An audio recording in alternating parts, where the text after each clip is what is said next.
una plataforma financiera digital líder en Colombia, con un título en Ingeniería Industrial de la Escuela de Ingeniería de Antioquia y una especialización en finanzas de EAFIT. Ha ampliado su experiencia a través de cursos en MIT y Cambridge, centrándose en innovación y disrupción digital. María del Pilar ha ocupado roles claves en la industria financiera, destacándose como Chief Product Officer en Nequi desde febrero de 2022, donde ha liderado el desarrollo de productos digitales. Anteriormente fue Head de Product de Nequi. También trabajó como PMO Manager en Bancolombia, gestionando productos estratégicos, y como Product Manager en SUFI, desarrollando productos de crédito. Su carrera comenzó como Product Analyst en Bancolombia y, como pues pueden ver, tiene gran experiencia dentro de Bancolombia y de Bancolombia. Entonces, bienvenida, María Pilar. Gracias, Andrés, por la invitación. Un placer estar acá y compartir con ustedes conocimientos y experiencias. Creo que en este mundo del product management siempre se aprenden cosas toda la vida. Claro que sí. Bueno, María Pilar es una persona con mucha experiencia en estos temas de producto y sobre todo en la industria financiera.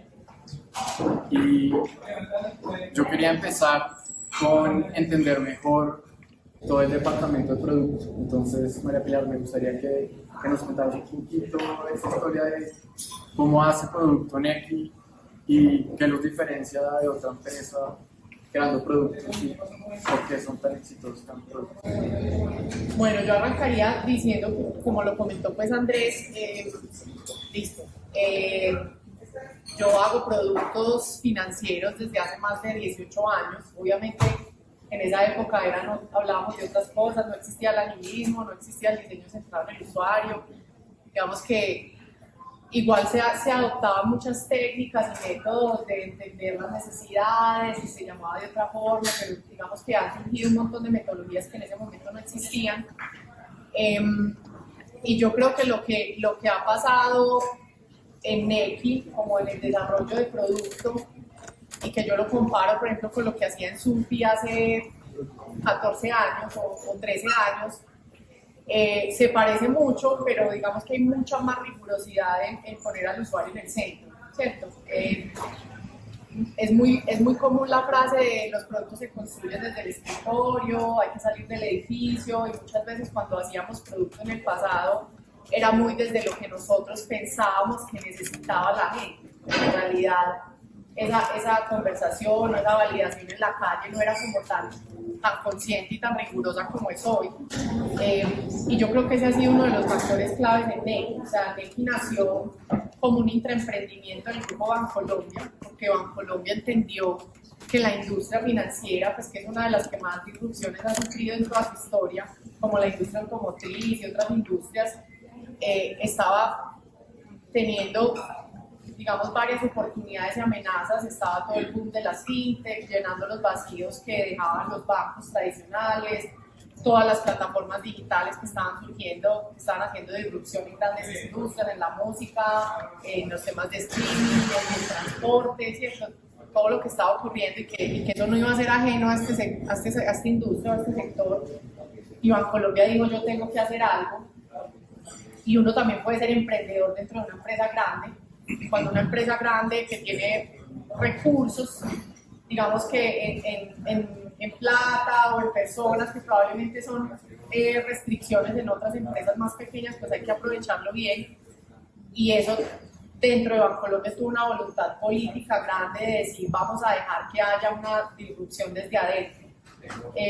Y eso fue lo que pasó, y eso empezó a retar la forma en la que se hacía producto, en la que se construía software, en la que se hacían muchas cosas, incluso en la que se abordaba las formas de trabajar también con áreas de apoyo. Nosotros somos una industria súper regulada, donde en la construcción de productos siempre hay un abogado, siempre está cumplimiento, siempre está riesgos.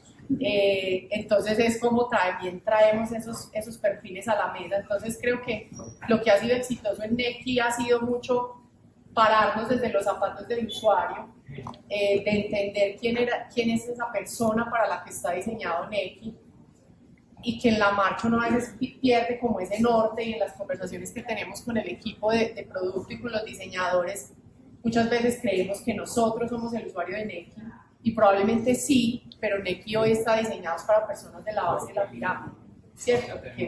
Que no tiene las mismas necesidades que tenemos nosotros, ¿cierto? Entonces, aunque fue creado para personas más como nosotros, entonces también precisamente estar muy cerca del usuario, entender que Nequi se creó para el nativo digital, para el rebelde financiero, pero que después de lo que pasó con la pandemia ya nuestro usuario es la base de la pirámide, la persona que gana un salario mínimo, 2 salarios mínimos, que no somos muchos, no somos ninguno de acá creo, entonces entender que ese usuario es el que está ahí, creo que eso ha sido un factor clave. Y el otro factor clave es cómo la organización se monta también, entendiendo las particularidades, en el caso de nosotros de una industria tan regulada, se monta también en crear productos pensando en los usuarios. Entonces todo lo que es diseño centrado en el usuario es parte de la cultura de Nequi, es parte del onboarding que se le hace a las personas que llegan a la compañía, es parte de nuestras conversaciones, de montar esas áreas de apoyo que también suman y hacen que los productos pasen en las conversaciones, en retar a un abogado a pensar en el cómo sí se puede, o al equipo de cumplimiento, cuando nosotros ya tenemos pues 20 millones de usuarios y uno empieza a hacer ya un riesgo sistémico para Colombia, entonces el ojo del regulador está más encima, es como esas restricciones empiezan también a volvernos más creativos en la forma y como también continuamente estamos revisando el método, porque pues el agilismo transformó mucho la forma en la que se construye software, pero en el agilismo también hay cosas que se tienen que estar repensando, como por ejemplo en qué momento el producto queda terminado, ¿cierto? Porque a veces los equipos de desarrollo es como, bueno, ya está el MVP, ya lo escalamos, pero esto cuando se termina, no, esto nunca se termina, ¿cierto? Entonces también esa mirada de estar revisando siempre el método y no es adoptar la metodología porque es lo que está en un libro o es lo que le funcionó a otra empresa, sino es a mi empresa qué le funciona. Entonces nosotros lo que hemos hecho es también coger muchas cosas, es coger el diseño centrado en el usuario con el agilismo, con otras metodologías, con lo que le vaya funcionando a nosotros y nosotros nombramos una metodología propia que se llama el NIST y que incluye un montón de cosas de lo que nos funciona de diferentes metodologías. Entonces creo que eso es una de las cosas que nos ha ayudado, o sea, el diseño centrado en el usuario, en que toda la organización vive el diseño centrado en el usuario y en que finalmente las metodologías son apoyo, no camisas de fuerza, y cómo también la adoptamos todos esos métodos, prácticas en una metodología muy propia y muy genuina en lo que Nequi es como organización. ¿Nos podrías de pronto contar un poco más de esa metodología mística que estás hablando? ¿Cómo funciona? Sí, nosotros empezamos hace 9 años, yo estoy en Nequi pues desde el inicio, cuando era una idea en un PowerPoint, muy poderosa y que nos conectó mucho a muchas personas que veníamos de Bancolombia, de tener frustraciones con los productos se demoran 2 años, todo es súper complejo y como ver que el banco se quería transformar desde adentro fue súper emocional y conectaba mucho pues con los que hacíamos productos. Nosotros empezamos, claro, construyendo un mínimo producto viable y muy centrados en el agilismo. Digamos que ya habíamos sido muy rigurosos en la investigación, habíamos investigado 4 meses en diferentes barrios, en diferentes ciudades, diferentes niveles socioeconómicos de diferentes edades, muy desde entender la gente cómo usaba la plata, más que entender cómo usaban los bancos, si les gustaban o no, era entender su cotidianidad con la plata en el día a día. Y claro, cuando empezamos a construir el mismo producto viable, la conversación era historias de usuarios, cuántos screen falta, cuánto sale, y la conversación se centraba mucho en el agilismo. Y hacíamos, pues cada que terminábamos algo y estaba, digamos, en una fase ya más productiva, pues, probar con el usuario y era el loop, pues, como de retroalimentación. Pero la conversación se empieza a volver mucho como en solo el desarrollo del software, ¿cierto? Y porque hay que sacar rápido algo al mercado. Entonces dijimos, no, tenemos que crear como una metodología propia que nos permita, claro, darle importancia al agilismo, pero así de relevante es todo el proceso de diseño, ¿cierto? Entonces ahí empezamos a juntar como diseño de servicios, diseño centrado en el usuario, temas de resolución creativa de problemas, design thinking y todo eso, y lo que hicimos fue crear una metodología, pues que hoy que la llamamos MISTI. En NECI tiene un concepto que es el compañero de viaje, ¿cierto? Y eso significaba como la idea que teníamos al inicio, y es que NECI quiere estar ahí para acompañar a las personas en su momento de vida con la plata, y que va a entregar unas herramientas para que las personas lo usen como mejor les parezca, y que dependiendo del momento de vida habrán cosas que sirvan o no. Piensen incluso el proyecto se llamaba Sherpa en ese momento, en un Sherpa que es el que te acompaña a subir una montaña, te ayuda a cargar la mochila en unos casos, pero tú eres el que decide también cómo quieres vivir ese viaje, ¿cierto? Y es un poco el sentido. Entonces nosotros decíamos en ese entonces, para nosotros es importante toda esa etapa de seguir entendiendo el usuario, como la propuesta de valor que construimos tiene que comenzar con ese momento de vida. Entonces, también por eso se llama el MISTI. El MISTI pues, ejemplifica como el viaje en una montaña, y lo que empezamos a hacer es que involucramos desde el equipo de diseño y todas las áreas de apoyo que participan en la construcción del producto, más tecnología, más la operación, que se vuelven áreas y servicios que se vuelven como áreas muy core para que el producto funcione. Cuando yo digo áreas más de apoyo, me refiero a los abogados, a cumplimiento, a contabilidad, al equipo legal, al equipo de riesgos, ¿cierto? Entonces empezamos a hacer una metodología en la que toda la organización se viera, digamos, partícipe. No, esto no es solo agilismo, esto no es solo entregar historias de usuario al desarrollador para que lo terminemos, comuniquemos y vendamos.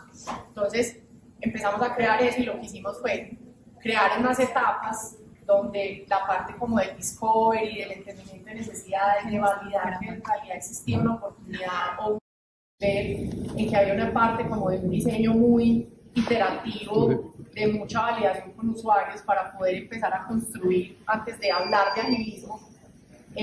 Ha sido como lo que nos ha regido desde que existimos, y el MISTI va ya como en una versión 4. Nosotros tuvimos un crecimiento demasiado acelerado después de la pandemia, entró mucha gente, los equipos crecieron, y como que la metodología se distribuyó un poco, incluso porque como estábamos creciendo tan rápido, necesitábamos también seguir creciendo la oferta de productos y servicios, y la deuda técnica se nos empezó a crecer demasiado. Entonces era como que ya se nos olvidó investigar, y ya era como resolver. Y siempre tratamos como de volver al MISTI. Bueno, entonces es que al MISTI le manda una revisada ya para este momento en el que está la organización. Y el MISTI ha sido como un mecanismo con vida en estos 8 años que NECI lleva en el mercado, pues 9 desde que arrancamos, porque refleja la forma en la que NECI hace productos, en la que NECI entrega soluciones a las personas que nos usan. Y es una metodología que nosotros la construimos muy desde el equipo de diseño y de producto, pero que es validada con todos los equipos de NECI. Muy interesante, sí, definitivamente esa parte de metodologías no es fácil saber cuál escoger, y de hecho yo he leído mucho sobre metodologías, o sea, la metodología que le ayuda a uno a saber en qué momento escoger cuál metodología. Y algo que me gustaría hablar contigo es, bueno, ya NECI lleva desde el 2015, ya lleva bastante tiempo. ¿Cuál es esa gran lección, esas grandes lecciones que has aprendido en este trayecto? ¿Cuáles son esas lecciones que te llevas?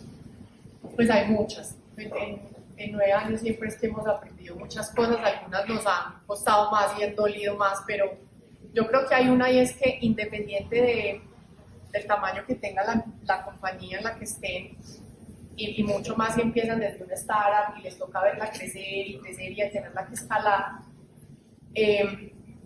a veces es difícil priorizar como la necesidad de agregar más funcionalidades y más productos o servicios, por llamarlo así, versus hacer lo básico bien, ¿cierto? Entonces como que uno empieza a tener éxito, no, este producto ya funciona bien, y entonces mi usuario necesita esto y aquello, pero en algún punto atendiste muy tarde esas deudas técnicas con las que quedaste, y eso causa un dolor muy grande. Y eso nos pasó en NECI, nos pasó en el 2022. Nosotros tuvimos un cierre de 2022 muy duro, donde tuvimos muchos problemas de disponibilidad. Hoy todavía la gente dice, ay, Nequi vive caído. No, Nequi no vive caído.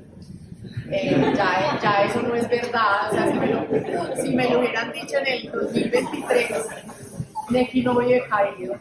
Nequi tiene fallas como cualquier plataforma. Lo que estamos tratando es de brindarle opciones a las personas para que la plata no se le quede atrapada. No sé si se cae un servicio, que haya otro complementario, pero Nequi no vive caído. Incluso esta mañana pues que hablábamos por medios, ya es como ya, o sea, quitémonos ese mito.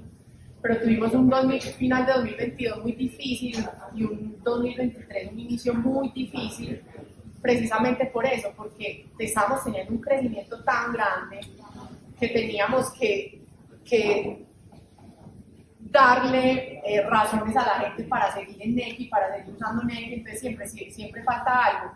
No, y hay que integrar los servicios públicos, y hay que sacar el pago con QR, hay que sacar esto, hay que sacar aquello. Y la deuda técnica fue creciendo y cuando ya eso se volvió un problema como lo tuvimos, que nos dolió bastante y reputacionalmente nos dio muy duro, es que nosotros tuvimos que dedicar todo un semestre a resolver ciertas técnicas y a no hacer nada de evolución de producto. Y eso para un equipo de producto en un principio es muy frustrante porque ya todos traían sus roadmaps, sus investigaciones, sus oportunidades, no, aquí hay algo, hay que hacerlo ya, y decirle, no, hay que arreglar la casa, la casa está desordenada, hay que arreglar la casa. Esa es una lección que nos ha dolido mucho, y desde ese momento nosotros hemos adoptado una política que es que puede sonar pues como un poquito coloquial, pero es tal cual, es como al equipo de producto le decimos mucho, no hay alguien barriendo y trapeando detrás, ¿cierto? Como se hace el tendero y hay alguien que barre y trapea, ¿cierto? Es como hay que hacerse cargo de que el producto funcione bien. Entonces, como la mirada en tu es una cosa pues que todos tenemos tatuados, incluso desde el equipo de diseño y los CEOs que tenemos. Porque claro, el PO estaba pensando mucho en seguir escalando Nequi, en darles razones a la gente para que siguiera, para aumentar el uso. Nuestras métricas empezaron a ser más los niveles de actividad, las transacciones por usuario, y el servicio se fue olvidando.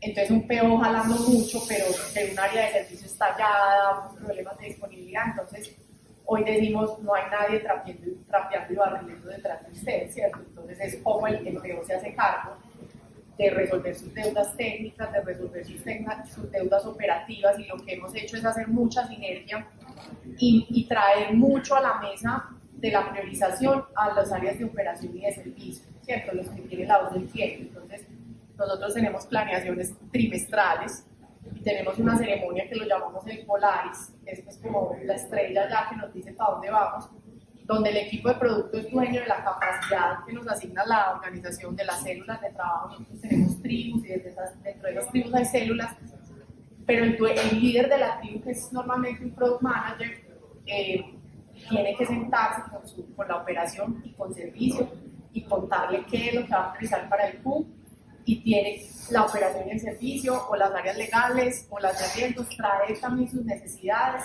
para que todo eso quede plasmado en una priorización, ¿cierto? Porque se está entendiendo como, este producto no me prioriza, este producto no le para bolas a los problemas, este producto, no, es que la capacidad es de Nequi. ¿Qué es lo que necesita Nequi? El product manager se vuelve un administrador de alguna forma de esa capacidad que le entrega la organización, y obviamente hay necesidad de crecer, pero hay necesidad de que las cosas también funcionen bien. Entonces es algo que nos ha costado, y que en las dinámicas, como les digo, de la priorización, de las mismas conversaciones, de hacer muy visible lo que se prioriza en los equipos, ¿cierto? Que no es como, ay, me tomaron por sorpresa, ¿cómo así que vas a ver salir esto? No, un abogado tiene que saber que se va a trabajar en el Q y tiene que levantar la mano si hay un contrato que falta, si hay un concepto que falta, ¿cierto? Entonces, ese es uno de los aprendizajes que ha sido, pues, y hoy aún es como cambiar la conversación de no es que el producto no me priorices, qué conversaciones también te faltan con producto para que esas necesidades que hay desde esos stakeholders que duelen ciertas cosas se traigan a la mesa. Entonces ese ha sido uno duro, ha sido uno muy duro. Y otro duro es cuando uno crece, pues claro, uno empieza a mirar mucho a la competencia y qué está haciendo el otro, y y vení, este salió con esto y con aquello y vamos a hacer lo mismo y es como, vení, no, pero ¿quién es mi usuario? ¿Qué necesita mi usuario? ¿Cierto? Cuando estábamos creando, por ejemplo, los productos de crédito, pues claro, somos un banco, no somos una billetera. Algunos nos llaman billetera, no somos billetera. Tenemos cosas de billetera, pero en realidad nosotros somos un neobanco. Nosotros tenemos cosas mucho más allá de los pagos y las transferencias o de la plata gratis en los cajeros, que es un poco como nos han catalogado muchos usuarios. Nosotros tenemos medios de pago, o sea, tenemos una tarjeta de débito con Visa, tenemos créditos, tenemos seguros, ahora puedes invertir en acciones con TRI, tenemos pagos de muchas formas. Cuando empezamos a trabajar el tema de crédito, pues claro, todos los bancos tienen que prestar plata y nosotros decíamos que si en algún momento de vida de mi usuario necesita prestar, pues o necesita que le preste, pues Nequi le debería poder resolver esa necesidad, ¿cierto? O si no, se iría para otro lado. Y esa es una de las ventajas de estar dentro de Bancolombia, que nosotros tenemos una licencia que nos permite captar plata de la gente y esa plata la podemos colocar, diferente a otras fintechs o otros tipos de licencia que la plata que se presta a la accionista y es muy cara, ¿cierto? Entonces nosotros dijimos, claro, no hay que trabajarle al préstamo y empezamos a trabajarle al préstamo, ¿no? Pues partiendo muy de que eso ya está inventado, que la gente necesita un monto y un plazo y entonces vamos a hacer los créditos personales y dijimos, no, vamos a pintar una experiencia bien bacana y en un punto dijimos, vení, pero y aquí los usuarios de Nequi que nos han dicho. Porque estamos haciendo, porque teníamos que tener crédito. Es que un banco que no tenga crédito pues nunca va a ser rentable porque pues, tiene un exceso de liquidez que no presta y mucho del negocio de los bancos es la intermediación, ¿cierto? Cuando nosotros hicimos un alto en el camino dijimos, no, pero vení, aquí ¿qué nos han dicho los usuarios que quieren los préstamos? Nosotros ya íbamos pues a configurar los planes en el core bancario, no, póngale cuota, plazo y la tasa según el riesgo y hacemos una experiencia, como que dijimos, no, vení un momentito. Entonces, aprovechamos las opciones que da la tecnología y construimos un sector en lo que nosotros llamamos el armario o la sección de servicios del marketplace y pusimos ahí una tarjeta que se llamaba préstamos. Eso no llevaba nada a ver la gente que hacía y en ese momento no teníamos los millones de usuarios pues, que teníamos hoy. Creo que íbamos a llegar como al primer millón y en ese momento lo tuvimos en producción una semana y 5.000 personas tapearon esa tarjeta y cuando tapeaban la tarjeta les decíamos en qué estamos trabajando para los préstamos, ¿qué te imaginas? Y ahí empezamos a ver un montón de cosas, ni siquiera habíamos planeado cómo tabular esa información, eso después le tocó a alguien bajar eso en un Excel y empezar a leer uno por uno. Fue un experimento pues como medio improvisado pero súper valioso porque hay un hallazgo muy importante para nosotros y es que las personas sienten que la quincena no les alcanza, ¿cierto? Que la quincena es muy larga, que a la quincena les sobran días, entonces uno, pucha, me faltan 3 días para que me paguen 5 o 10 días para que me paguen o los mismos 15 y ya no tengo nada, ¿cierto? Porque llega el salario y así como llega se va. Entonces de ahí salió nuestro crédito salvavidas y era, pucha, la gente nos está pidiendo un crédito de muy corto plazo con un monto muy bajito, cosa que no ha hecho nunca un banco, ¿cierto? Prestar 100.000 pesos. Si vos lo ves con la mirada de un banco tradicional, no, prestar 100.000 pesos no es rentable, es más caro toda la originación que prestar y si no nos paga, súbele la cobranza. Y ese fue nuestro primer producto de crédito, fue el crédito salvavidas y tuvimos crédito salvavidas 2 años donde prestábamos entre 100.000 y 500.000 pesos a un mes. ¿Quién resolvía eso en ese momento? Los familiares, los amigos o el prestamista del banco, ¿cierto? Entonces fue muy bonito porque empezó a tener mucha acogida y es como, pucha, yo tengo una emergencia, se me enferma el perro, el gato, tengo una emergencia médica, yo que sé, me mandan un montón de medicamentos súper costosos que no me cubre nada y empezamos a ver que ese era el producto que la gente necesitaba y que al final eso fue la puerta también para que nosotros empezáramos a conocer cómo pagaba la gente.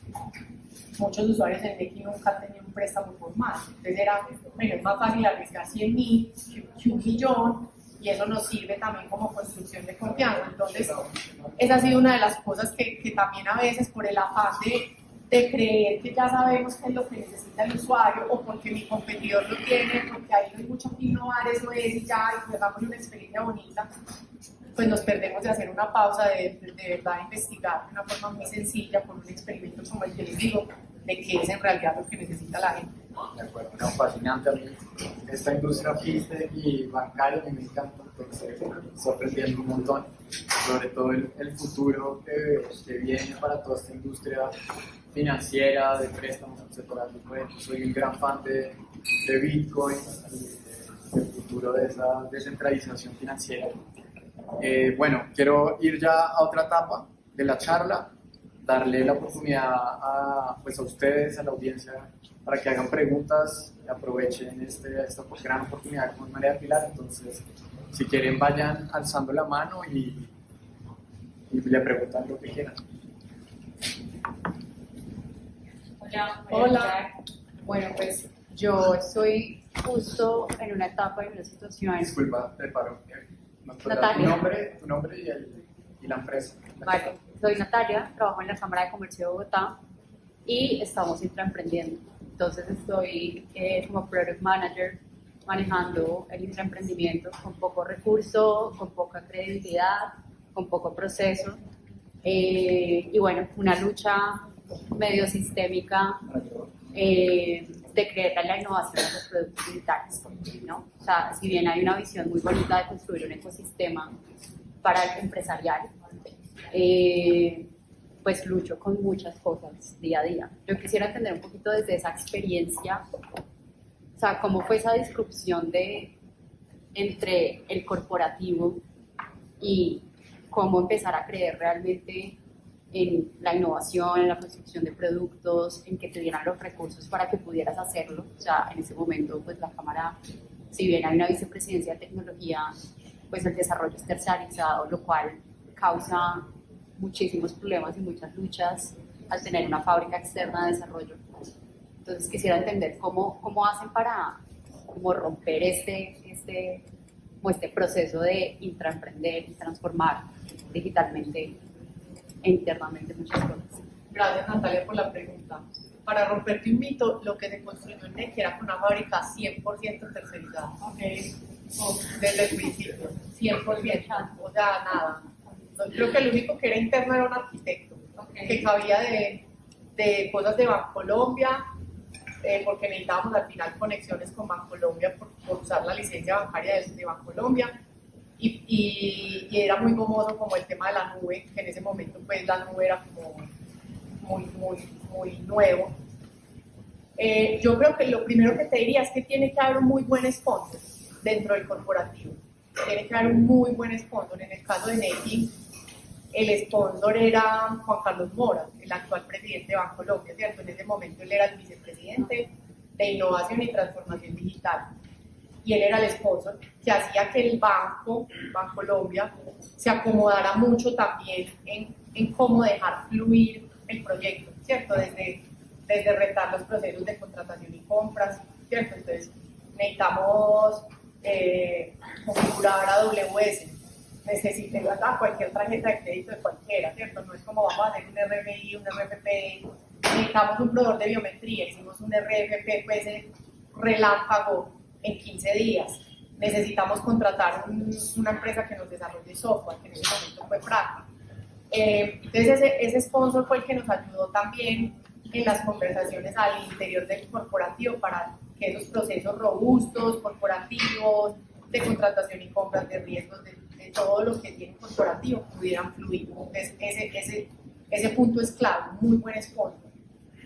Y lo otro que creo que fluyó es que ese equipo que se atreve a intraemprender tiene que tener un poco de rebeldía con causa y conectarse de verdad con el propósito de lo que se trata de perseguir en ese intraemprendimiento. En nuestro caso era transformar la relación de las personas con la banca, ¿cierto?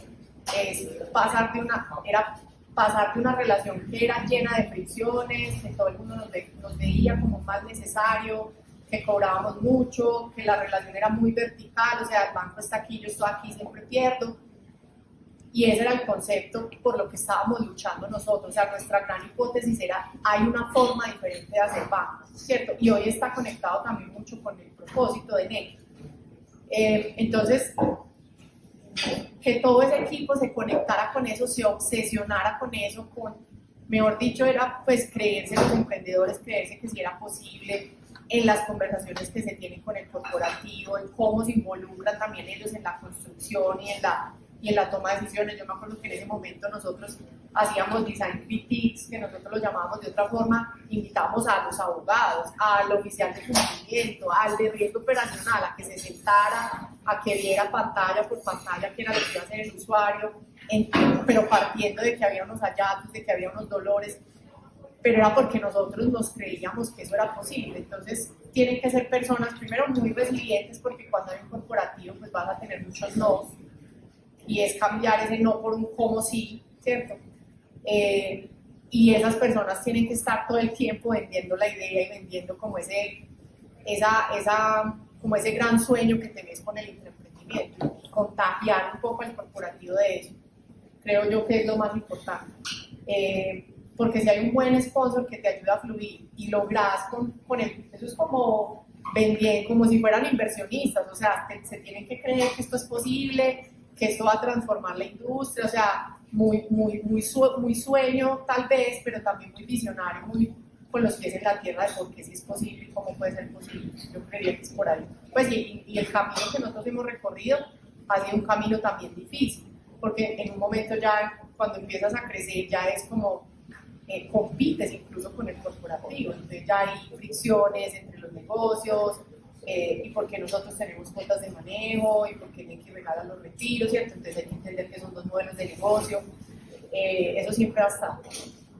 Pero nos hemos mantenido fieles a que hay una forma diferente de hacer banca y que eso es lo que estamos construyendo. Bancolombia se ha transformado enormemente y creo que los aprendizajes que ha tenido con Neki pues ha sido la forma también de aprender desde su casa, que hay muchas cosas que se han transformado también hacia allá, pero ese cordón umbilical con el corporativo nunca se pierde y hay que sacar lo mejor de eso.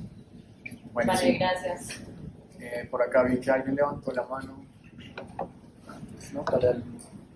Sí. Hola. Mi nombre es Andrés, trabajo en EPAM Systems. Gracias por compartir pues, toda la información, que todas estas historias súper valiosas. Me llamó mucho la atención cuando nos contabas que en Neki el Product Manager es un administrador de la capacidad de la organización. Me pareció muy interesante. Una de tantas tareas. Una de tantas tareas, exactamente. Pero me parece, o sea, visto desde esta perspectiva, es un rol, primero, muy transversal y tiene que tener una interacción, no solo una interacción, sino un entendimiento con no solo producto de usuario, que es como su base, sino lo que mencionabas, con tech, con legal, con cumplimiento. Entonces, yo me estaba preguntando, bueno, si yo soy un product manager que acabo de llegar a Neki, ¿cuál es, o sea, si nos puedes compartir un poco de ese proceso de onboarding y de poner un product manager a punto, porque es meterse todo un negocio como Bancolombia y como Neki, porque no es solo Bancolombia, o sea, es Neki y es Bancolombia, ¿sí? En su cabeza, todas esas áreas para poder ejercer su labor. Me parece que puede ser sobrecogedor, como muy mucho. Sí, claro, no, total. Y incluso pues yo fui la primera PO de Next, bueno, entré siendo Product Manager, pero en realidad sí también hacía un rol de PO, a mí me tocaba administrar la capacidad, ya hoy somos un equipo pues de casi 60 personas, el equipo pues de que construye productos. Y claro, a medida que la propuesta de valor fue creciendo, pues yo en algún punto tuve todo, y cuando yo ya pasé pues como a mirar ya un poco más transversalmente, sabíamos que un solo gerente ya no podía tener eso, un solo product manager. Entonces lo partimos como por verticales de negocio. Hoy tenemos 4 product managers que son dueños de 4 tribus, y en esas 4 tribus tenemos alrededor de, bueno, y una quinta con un país que vamos a abrir. Tenemos 13 POs, tampoco es que somos muchos. Lo que nosotros hacemos es que tratamos de que esas verticales o esas tribus que creamos tuvieran muchos temas afines, ¿cierto? Para que sea fácil para el Product Manager también desarrollar un conocimiento de expertos sobre los temas que lidera. Entonces, por ponerles un ejemplo, hay alguien que está dedicado solo al marketplace de Neki, ¿cierto? A lo que es pagos de facturas, recargas, y todo lo que tenga que ver pues, con servicios no financieros que tengamos ahí, pero todo lo que es un marketplace. Hay otra persona que está viendo crédito solamente, o sea, crédito es tan grande que es una tribu, ¿cierto? Todos los servicios del core, el corazón gratuito, como lo que es el onboarding y los servicios más básicos de Nequi, como es recargar la cuenta, transferir y sacar plata y la gestión del dinero, es otro product manager, ¿cierto? Entonces lo que tratamos de hacer fue también como buscar afinidad para que sea más fácil el conocimiento experto. Hemos traído personas de diferentes industrias, incluso que muchos de ellos no habían hecho producto financiero. Eso es muy bueno, es algo que me ha funcionado mucho en el equipo. En realidad, de las 60 personas, creo que de Bancolombia venimos por ahí unas 10 o 12. Creo que traer personas de otras industrias también le agrega una mirada diferente, no tiene los sesgos que uno puede tener al venir de esta industria. Han trabajado en otra industria que uno también puede hacer como innovación cruzada ahí de cosas que han funcionado. De pronto atendemos los mismos segmentos en otros productos muy diferentes, entonces a nosotros nos ha funcionado traer gente de otras industrias. Por ejemplo, hoy la persona que lidera el marketplace nunca había trabajado en la industria financiera, había trabajado en empresas de consumo masivo, pues en el Éxito, en Cueros Vélez, y este man llegó aquí a aprender de seguros, a aprender de pagos de facturas, y ha sido muy bonito porque es como trae todo ese aprendizaje, esa mochila con un montón de cosas que le suman a lo que hacemos en Nequi hoy. Entonces, primero es como buscar esas afinidades. Segundo es que nosotros tenemos unos temas de cultura a los que les trabajamos muy duro. Tenemos unos pilares de cultura que ejemplifican mucho lo que es Nequi.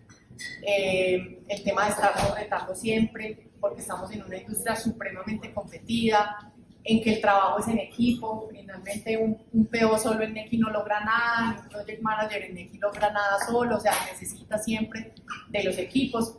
Entonces hay como una inmersión muy profunda en lo que es la cultura de Nequi, una inmersión muy profunda en lo que es la metodología, o sea, cómo Nequi crea productos y servicios, en lo que yo les dije del MIST, ¿cierto? ¿Quién es el MIST? ¿Cuáles son esas áreas que participan? ¿Por qué es importante convocar esas áreas? Un product manager en Nequi que no logre conectar con esas áreas no la pasa bien y se va a frustrar mucho porque nosotros diseñamos, como les dije, productos y servicios que son muy, muy regulados. Entonces hay que convocar muchas personas a la mesa y muchas personas opinan y tienen que dar conceptos y habilidades técnicas y legales. Entonces hay un onboarding también muy fuerte en lo que es el método. Y un onboarding también muy fuerte en la historia de Nequi y en cómo Nequi ha evolucionado como plataforma, porque ahí también se vive lo que es Nequi como solución, como organización, como sus formas de trabajo. Por eso hoy nosotros tenemos un equipo de formas de trabajo que no está ni siquiera, antes estaba en tecnología, hoy está en talento humano. Y ahí están los líderes ágiles, que también están en tecnología. Entonces los líderes ágiles hoy hacen parte del equipo de formas de trabajo y hacen parte del equipo de talento humano. Y los POs tienen también una formación importante porque al final los POs no son jefes ni de los desarrolladores, ni del líder técnico, ni de los diseñadores, pero tienen un nivel de influencia muy grande en Nequi, o sea, él ejemplifica la cultura de Nequi, entonces con ellos también hacemos un trabajo de accountability, de ownership, porque, claro, liderar gente cuando uno no es jefe es mucho más retador. Y ahí es donde en realidad se vive. Entonces son equipos que sus jefes, los que les aprueban las vacaciones y les dan los permisos, están en otras áreas y no están con ellos en el día a día. Su día a día estás con el product manager y con los POs. Entonces ese es un poco el onboarding que hacemos. Y tenemos un equipo de talento humano muy involucrado en las formas de trabajo y eso ha sido súper valioso porque entiende que al final los que estamos ahí somos personas y ellos somos los que hacemos que las cosas pasen. Entonces se ha involucrado mucho y ha sido pues nos ha traído muchos beneficios. O sea, Samuel, el líder de talento humano, es una persona que está en las conversaciones de estrategia, que está en las conversaciones de la priorización, que está en las conversaciones, en los reviews de lo que entregan las células todos los meses. Entonces, digamos que se ha apropiado mucho como de lo que pasa en Nequi es gracias a las personas y hay que entrenarlas mucho no solo en el método que todos lo traemos por las experiencias que tenemos, sino mucho también las habilidades blandas. ¿Alguna otra pregunta? Sí, por allá. Sí, ¿quieres tú? ¿Yo? Sí. Bueno, hola a todos, soy Alison. Yo trabajo para Fiduciaria Occidente, yo soy tío. Bueno, aparte de agradecerte, de verdad, Neki me parece lo máximo. Creo que tengo la foto más bonita en Neki que en WhatsApp, de hecho. Eso, muy bien. Y lo que yo sí te quería preguntar es cómo se dieron cuenta o con qué métricas se dieron cuenta que ustedes le iban a romper, o sea, que tenían ese impulso, fue madre, ya, la agarramos, la rompimos, vamos, porque me imagino que tuvieron ese punto en el que dijeron, uy, estamos creciendo, ya estamos desbordados, ya estamos, y quisiera saber qué métricas tienes, porque con esas son las que creo que han construido lo que es Neki. Esa pregunta es muy buena porque incluso hoy nosotros nos preguntamos por qué se sigue vinculando tanta gente. Nosotros tenemos alrededor de 11.000 vinculaciones diarias todavía.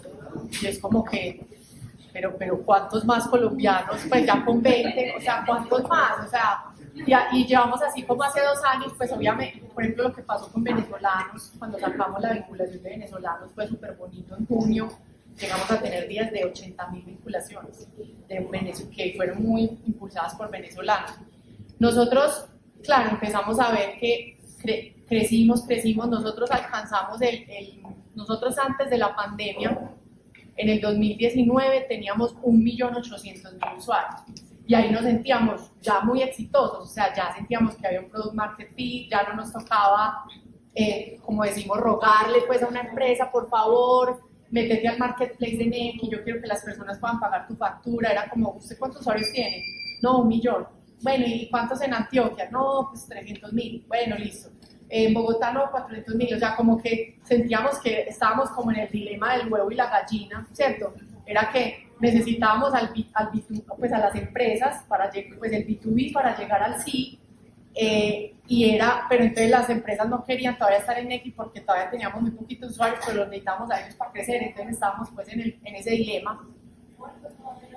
En el 2020 cerramos con 5 millones de usuarios, 5.1 más o menos, y ahí nos dimos cuenta, claro, que la métrica ya ni siquiera, al principio empezamos, bueno, ¿y cuántos tienen la aplicación instalada? Antes nos medíamos por aplicaciones, cuántos tenían la aplicación instalada, cuántos usuarios tenemos, y nos demoramos mucho, creo yo, en medir incluso la actividad, ¿cierto? Entonces medíamos la actividad trimestral y decíamos, pero si queremos hacer una solución que esté en el día a día de las personas y vamos a medir la actividad trimestral, eso no tiene sentido, o sea, hay que medir la actividad mensual, semanal, diaria. Y esas métricas empezaron a variar, incluso, claro, nos ponen muy felices tener 20 millones de usuarios, pero las métricas hoy más son en función del uso. O sea, para nosotros lo más importante hoy es la actividad. Tenemos un 75% de actividad mensual, un 53% de actividad semanal, o sea, la mitad de las personas nos usan una vez a la semana. Y tenemos más o menos alrededor de 2-3 millones de personas haciendo transacciones todos los días. Entonces ya ahí es cuando tú dices, claro, y todo el eje de Neki fue alrededor de la cotidianidad, en que tus métricas también se tienen que ajustar a que en realidad yo sí le estoy resolviendo, y por eso nosotros nos obsesionamos con traer empresas de telecomunicaciones, de servicios públicos, las empresas de transporte, que ha sido súper difícil integrarlas. Hace poquito salimos con Tu Llave, pero a Tu Llave ya estábamos trabajando hace 3 años. Entonces las métricas empezaron a cambiar, claro, y empezamos a decir, bueno, entonces al menos hace una transacción, pero no es la persona que entra, pues, como nosotros le decimos, a contemplar el saldo, porque en ceros o en 1.000 pesitos, sino el que mueve la plata, ¿cierto? Entonces también la métrica es el que mueva la plata, ¿cierto? El que haga una transacción en su cuenta. Y así fuimos pasando de tener actividad trimestral a mensual, a semanal, a que hoy medimos diaria. Incluso los comités asesores hace poco nos dijeron, ¿por qué Neki tiene una actividad tan alta? Porque tiene actividad del 75%, poquitos tienen esa actividad. Y cuando vamos a mirar, pues mucho tiene que ver con el efecto de red. O sea, tenemos alrededor de que una persona hace una transacción cada 2 días y un comercio hace 2 transacciones al día, ¿cierto? Estamos separando ya un poco el perfil persona y el perfil comercio. Y ahí entonces empezamos a medir, claro, tiene que haber métricas en el sentido, si queremos hacer una aplicación cotidiana, de uso. Pero el uso no se puede quedar ahí, porque el uso puede ser yo recargo para sacar, o yo recargo, envío y saco. y empezamos a adoptar otras métricas, que fue la adopción de servicios de valor, que eso, digamos que le ayuda a Nequi en el camino a la rentabilidad, y es esas transacciones que nos dejan algún tipo de ingreso, porque como nosotros no cobramos las transacciones básicas, pues igual tenemos que hacer de esto un negocio rentable. Entonces empezamos a adoptar una métrica que era, bueno, de todos los que son activos, ¿cuántos usan servicios de valor? De esos 15 millones, alrededor del 64% usan servicios de valor. Es decir, que usan más allá del core de Nequi. Y claro, al tú entender cuál es lo que tú estás persiguiendo en tu propósito y en tu norte como solución, pues tienes que ir acomodando las métricas en eso. Nosotros siempre hemos dicho, queremos estar en el día a día de las personas. Y después dijimos, pero queremos estar en el día a día, pero entonces también tenemos que estar en las nóminas. Entonces ya adoptamos una métrica que era, bueno, ¿cuántas personas tienen cash in recurrente? Sea porque lo traen de otro banco, les pagan la nómina, lo traen de PayPal, les mandan una remesa. Entonces ya empezamos a medir otra métrica. Hoy nos duele mucho el cash out físico, que la gente todavía sienta la necesidad de sacar efectivo. Entonces hoy medimos las transacciones por usuario activo en cash out físico. Y así hemos ido como en función también de los problemas como de negocio a los que nos vamos enfrentando, que otras métricas nuevas tenemos que incorporar para movilizar a la organización hacia allá. ¿Tienen un árbol de métricas? ¿O alguna forma de Nosotros tenemos unos tableros. En Nequi hemos avanzado mucho como en la democratización de los datos, como que todo el mundo puede entrar ahí, haga su tablero, usamos Metabase, usamos QuickSight, y esas métricas están ahí, pero hay como un norte según lo que vamos planeando como en el año, como cuáles van a ser nuestros grandes hitos del año. Definimos también unas métricas, pero las que les estoy diciendo aquí siempre están. Por ejemplo, el tema de crédito para nosotros es súper relevante. Entonces empezó a aparecer la métrica de cuántos desembolsos llevamos, cuál es la cartera, cuántas personas han tenido crédito, cuál es la efectividad de los créditos.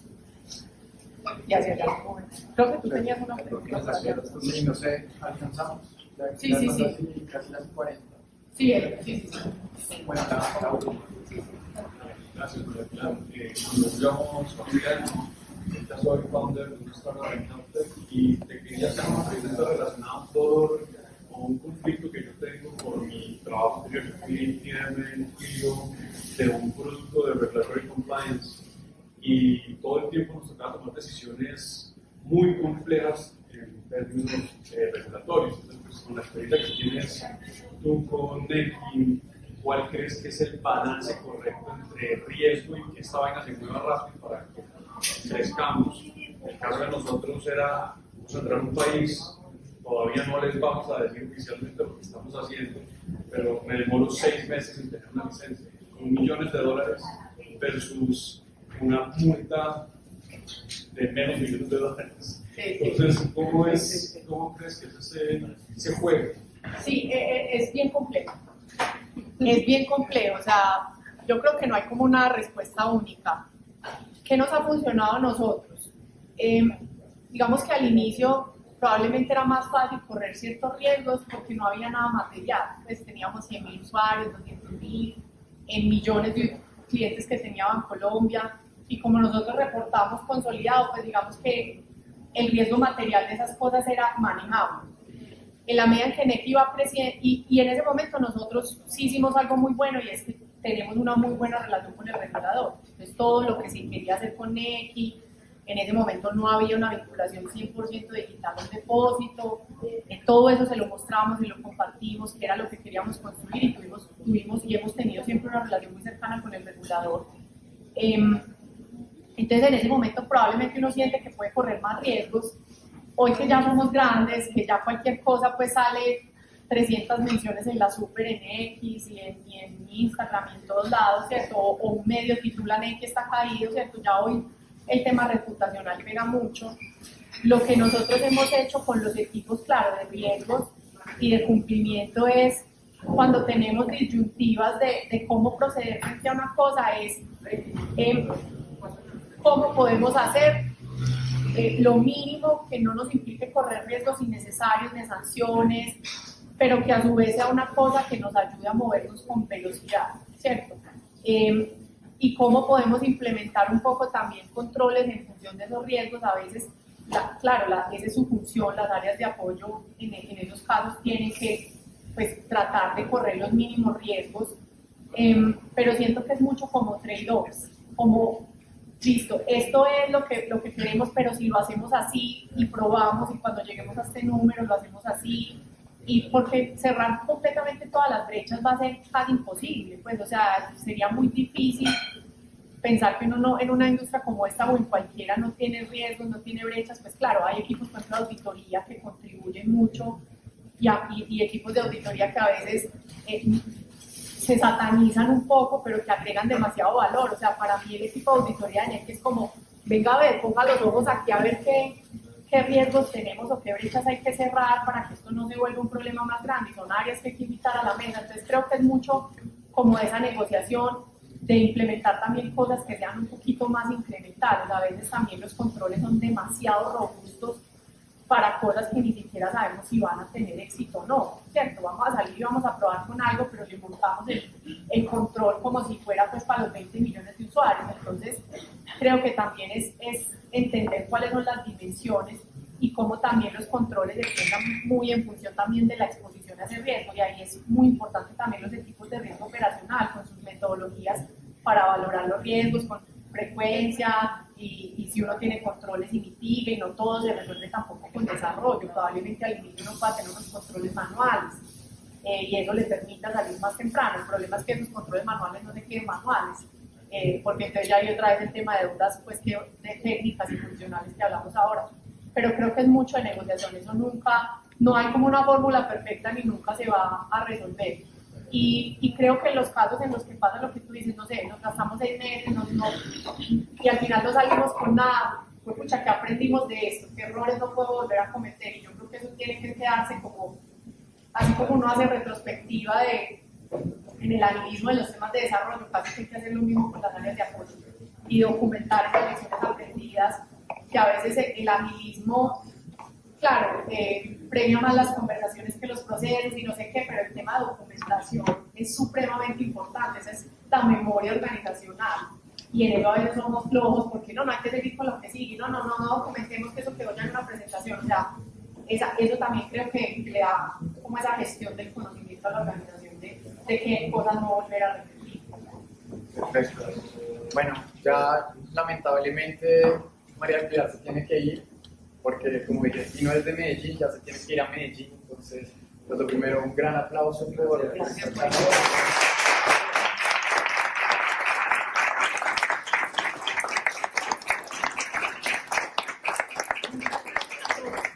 Me pareció muy chévere, primero que tengan estos espacios, que tengan esta comunidad, creo que es muy importante, que bueno, en Medellín no he visto cosas como Hay esta. beers ya en Medellín. Muy chévere Para que porque ustedes también, pues sí, la idea es que pues de acá sería muy chévere que acá 5 años una de las historias sea que acá salió algún emprendimiento o acá genera oportunidades para integrar a gente a la parte de productos y bueno, qué bueno que una líder tan importante como tú venga acá y se entere para que siga creciendo estas comunidades y se siga impulsando toda esta parte de digital y de producto en Colombia, que esa es la idea. Bueno, yo encantado con una invitada de lujo, estoy acá.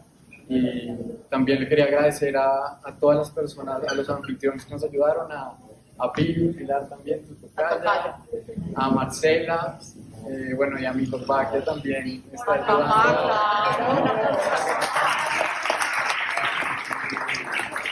No, de verdad que muchas gracias, felicitaciones por sacarle el tiempo a estos espacios, yo creo que es muy importante uno en esta carrera de crear productos y servicios y sobre todo digitales, hay muchos retos, muchas veces las respuestas no son silver bullet, pues hay que conversar con la gente, entender qué les sirve a otras personas que han probado, que no les ha funcionado también, no nos las sabemos todas en Neki tampoco, hemos tenido también muchos tropiezos, momentos duros, pero creo que estas conversaciones y lo que están haciendo acá es súper valioso y de verdad felicitaciones pues por esta comunidad muy chévere y que bueno pues si ya la tienen en Medellín también.